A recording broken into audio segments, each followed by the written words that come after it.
Yesterday, December 7th, 1941, a date which will live in infamy.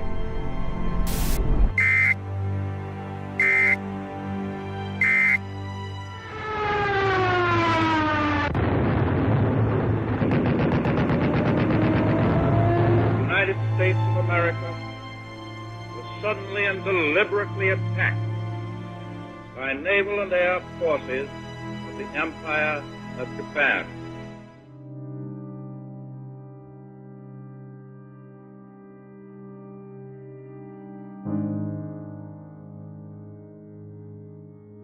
I just got out of high school and I was working out in the steel mills. I thought it was a sneak attack.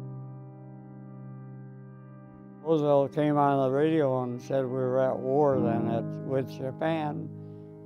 And then a couple of days later, we were at war with Germany also.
We were poor, very poor. My father lost, during the Depressions, he lost 2 houses, he lost the money in the bank, and he lost his job. And I was about in first grade about that time. I got out of high school in 1941, and we were on relief for quite a while. And he decided after losing 2 houses to build his own. So there was 3 or 4 of us living in this little place, 12 feet wide, 24 feet wide or long, and I had an attic in it. No running water, no toilet. It was bad news at the time.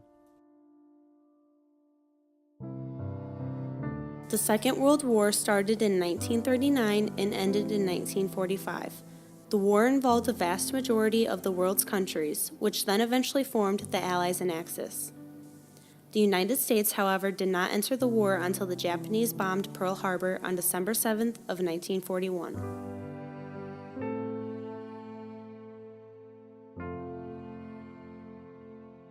I enlisted. I looked down the road a ways, and everyone over 21 had to record their or get a number, you know. And I could see my number coming up at about 8 months from now. And I decided I didn't want to be in the trenches carrying a rifle. I wanted to be something up in the air. So I enlisted in the Air Force. Out of a class of 450 people, I was made a second lieutenant. 20% were made flight officers. And we asked for the type of plane we wanted to fly. And a friend of mine was kicking up this B-26 bit. So I decided too. I didn't know the nomenclature or the history of the airplane prior to that. They called my number finally for the cadet program. I went down to downtown Chicago and enlisted there, and then that was in probably July. In December, they called up and said I was going to, at January of 1943, they're going to make up this cadet class. So I went down to Union Station, and there's a bunch of officers there, and a whole bunch of guys that were going to be in the cadet program.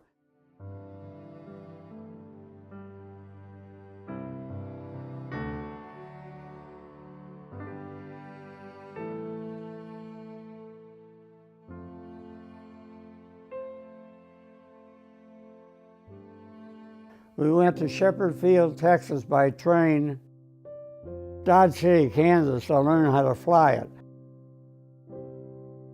Then we went to Barksdale Field. Then we went to Savannah, Georgia, and then down to West Palm Beach.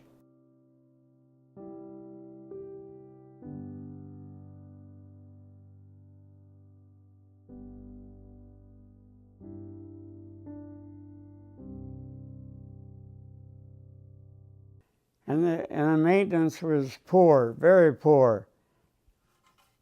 And there'd be one of these coming in on a single engine almost every half hour. The maintenance there was terrible. He had about 30 guys killed in about a week's time.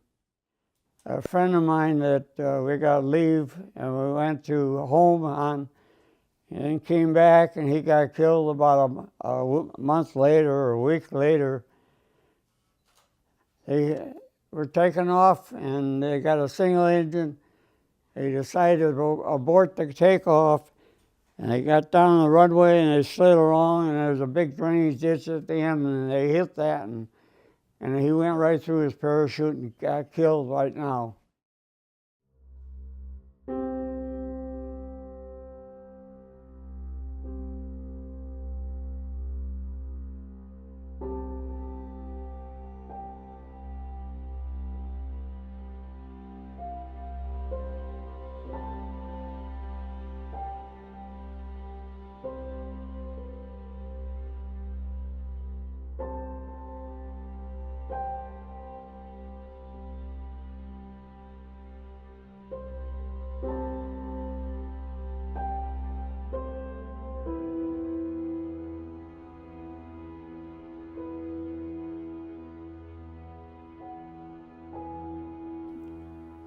They have a saying, one a day in Tampa Bay.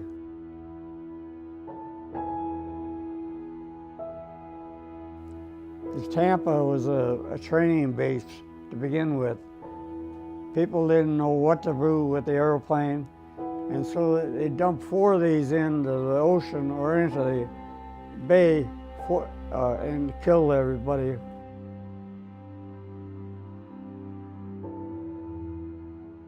6 guys each. 4 of them went in 1 week's time. And that saying came out, one a day in Tampa Bay.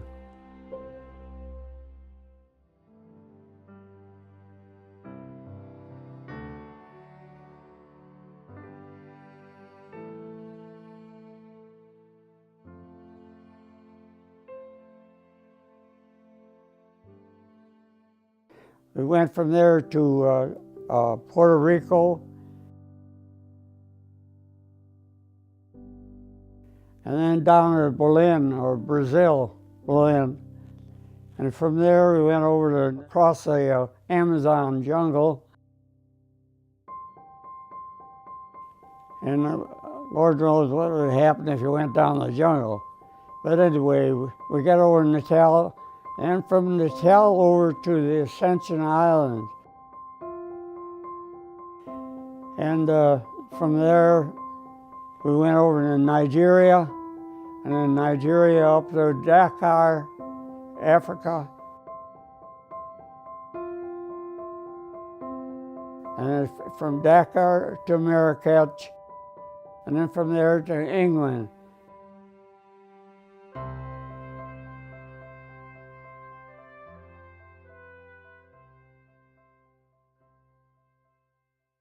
I was in Stone, England to begin with, and second lieutenants and above were treated royally. We got a bedroom on the train, and tea and crumpets in the morning. They woke us up and everything else. And we spent about 4 hours in London as all. We didn't see too much sightseeing there. And then it got foggier than hell. And fog, you could be from 5 feet away from a person and couldn't see them. It was so dense. And then the truck drivers bringing us up to Stone, England, they were traveling about 40 miles an hour in through this fog. It's kind of scary. We're in the back. We went to Stone, England, and like the B-17s and the 24s were there for overnight. And they were assigned an assignment already because they flew first off 20 missions, then 25, then 30, and if you lasted that long, you were lucky in the 8th Air Force. We were in the 9th Air Force. We went to Stone, England, and the Battle of Bulge was going on because the gliders were going by with the show trains. And, well, the C-47s and Wellingtons pulling gliders over the Battle of Bulge when they could fly. And I talked to a glider pilot later on, and it was, they would fight their way out of there once they crash landed or were alive, and then try to get back to England or take another flight over this, you know. We were in Stone, England for 9 weeks before we got assigned to a outfit, and we were, this is when I was assigned. This is 323rd Bomb Group and 454th Squadron. My crew was at Barksdale Field. That's where I picked them up. They were assigned to me. The co-pilot was Fraser, Henry Fraser, and then the radio man, Noah Moore, and Joseph Montgomery was my engineer, and Ken Sharp was my tail gunner. And Roland LaFerriere was originally my bombardier, but they were short of him when we got to the group. So they'd put him in the lead airplane, and then in the slot man down here, number 4 position. They put the bombardiers there, so I got what they called a toggle. He was an enlisted man, and he'd watch the lead airplane. As soon as the bombs came out, he'd hit a salvo switch and hit it, and all our bombs would go out too, also. I had a lot of close calls going over different ways and different experiences.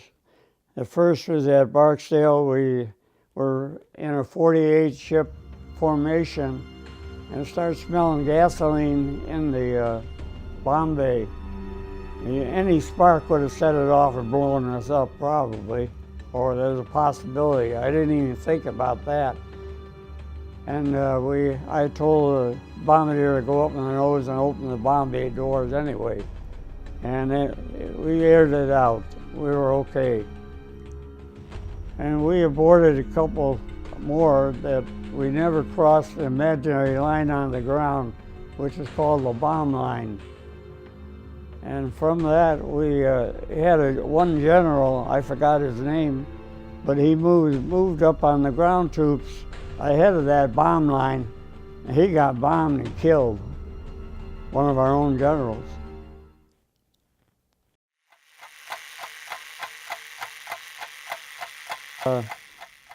All my enlisted men were on leave, and they could do whatever they wanted.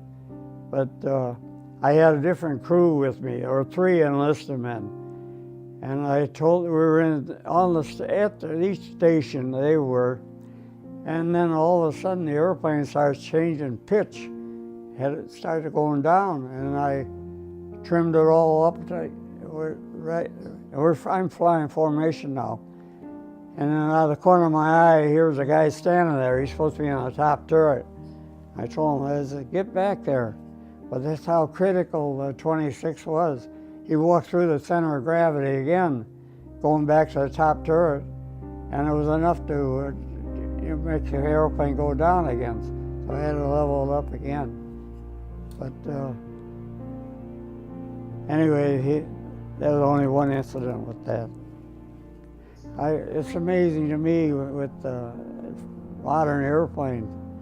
They got the automatic pilot. There was only one or two of these that had automatic pilots. They were too critical at the time. So they only had one with an automatic pilot in it.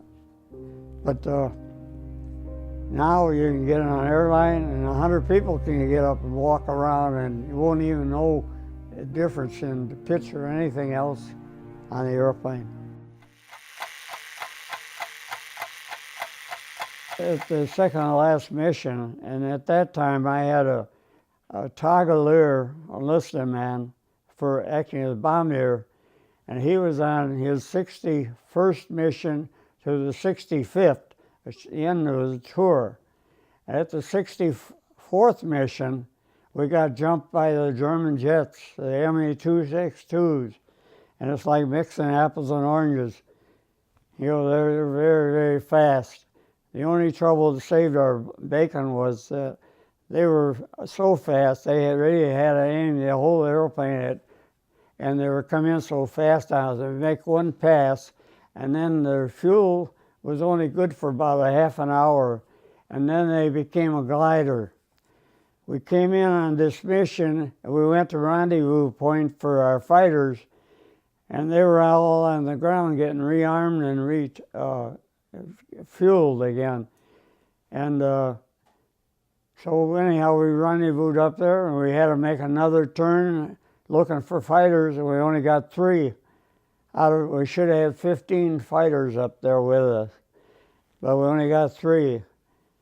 And then one of the 262s came in and sat about 40 feet above me, and he peppered away at the guy ahead of me and knocked his engine, disabled it. So they eventually had to bail out, or they bailed out. They came back a couple weeks later to the group, though.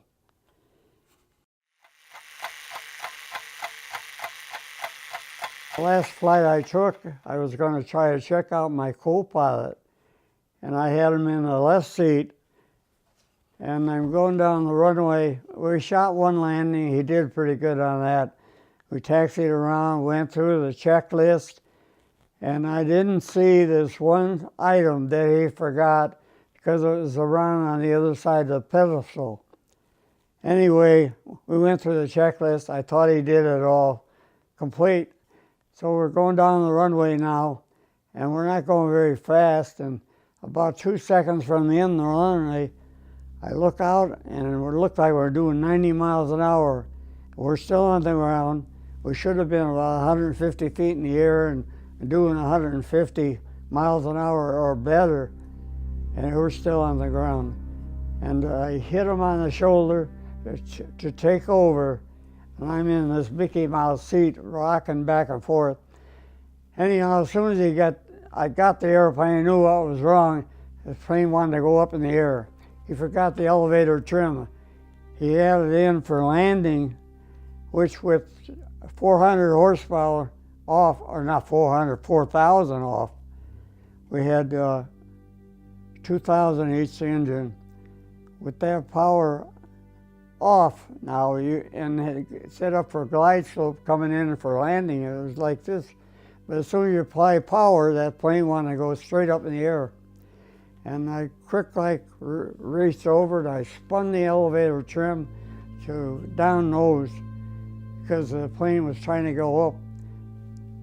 Anyway, I pulled my arm back and my sleeve caught in the left throttle and shut it down. Now what that caused is the right wing to come up. And the plane wanted to go over on the side, upside down. And I got trim, the other trim was up above, aileron trim. I racked that way over so I could kind of stabilize it, but it was still coming up slow. Started feeding the fuel to it, or the gas to it a little bit, or the throttle. Got it partway up, and now we're diving for the ground. The trim tab is taking effect for the nose down, and we're only a couple 100 feet above the ground, and we're diving. I finally got the engine running square away, and then it was all I could do between bracing against the rudder pedals and pulling all my might, and to hold the airplane just that way, and we're still going down. All of a sudden I felt an easement on the pressure, and my co-pilot woke up then. He was mesmerized, because I don't know why, but he was. And he started rolling some trim in, and that was enough to ease me, and I got the full throttle up, I got the trim stationary, and we got okay on the airplane. We were flying again. I looked at my engineer standing between us, and he's white as a ghost, because we could have been crashing it about 4 seconds later. Anyway, I landed, he taxied over, parked it, I got out, I didn't say a word. I went back to the tent and stayed there.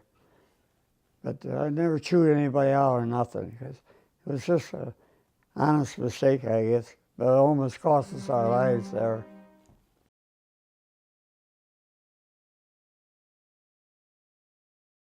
We went through North Atlantic in December, 50-foot waves, 2 storms, and was I sick.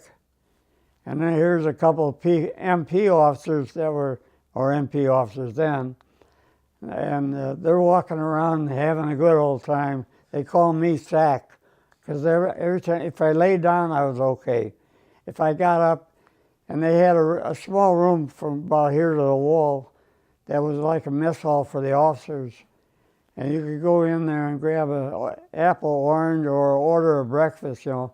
About the time I'd order, the room would start to heal up because there are no windows on it, or a porthouse old. I'd run back and lay down on my sack, and I was all right. And then pretty soon I was throwing up and running out both ends. It was miserable, I'll tell you. And the GIs had it worse, because they were down a hole in side-by-side bunks with no partitions in between, and inhaling that odor. We had a stateroom, what it was called. There was 2 bunks long and 4 high on each side of the room, and 2 guys couldn't go past each other. One had to slide into a bunk to get the other guy past. Real cozy. But anyways, and then I was discharged in Camp Grant, Rockford.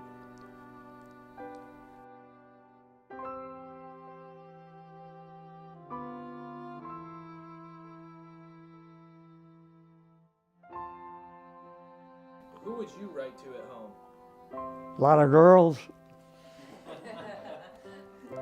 My sister, most of my sister, and a lot of girls.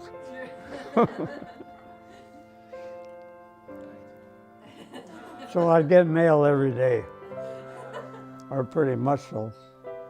Some girl I met, and one of the guys I was in the service with, you know, I was getting kind of sweet on her just through letters. And I visited her after the war. But then I figured it's too far to travel between here and Detroit to see anybody. So anyway, gave up on that one.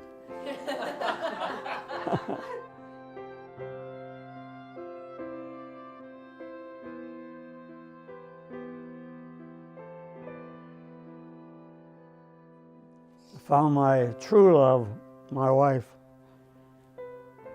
at a dance, and she was standing there, so I asked her to dance, and then dance, and then a little while later she was still there, so I asked her to dance again, and then we started dating after that. So, and a couple of years later we got married. So, never regretted that. So, got wonderful kids, so got a fine family. No arguments, no nothing.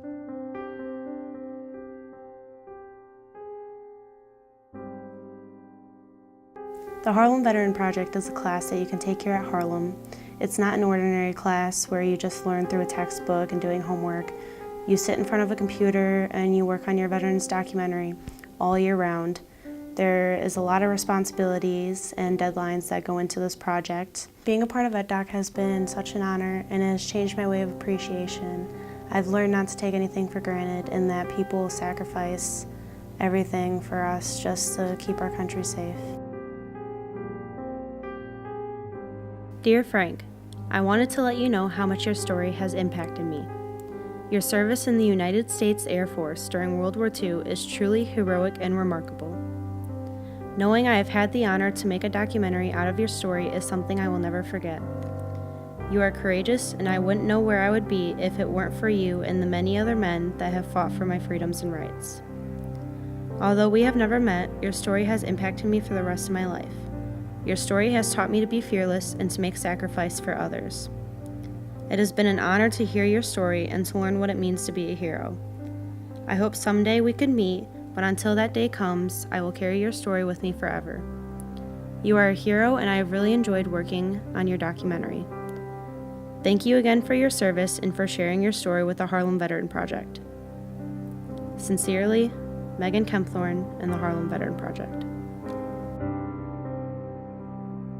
It has been an honor to work on Frank's documentary, and although I won't be able to meet him, I hope he is proud of all the work that I put in for his documentary. Thank you, VetDoc and Frank Johnson, for giving me this amazing opportunity that I'll never forget. On one mission, in fact, it was my first mission. I had to fly co-pilot for another guy. That was my checkout. And the navigator that was navigating the whole group made in a big error, about 30, 40 degrees in error. Should have been going northeast. He was going straight north over Holland after we had bombs away. And anyhow, the English were up there, and they sent a 4 bursts of flak at us. And bing, bing, bing, bing, the skin was really rattling. I turned green. I wasn't used to that kind of noise. I don't think anybody gets used to it. How did the war change you? Well, now it has more effect on me now, the last couple of years, with this honor flight and getting honored so much by people and talking to them. And just like you guys, wonderful, the whole thing.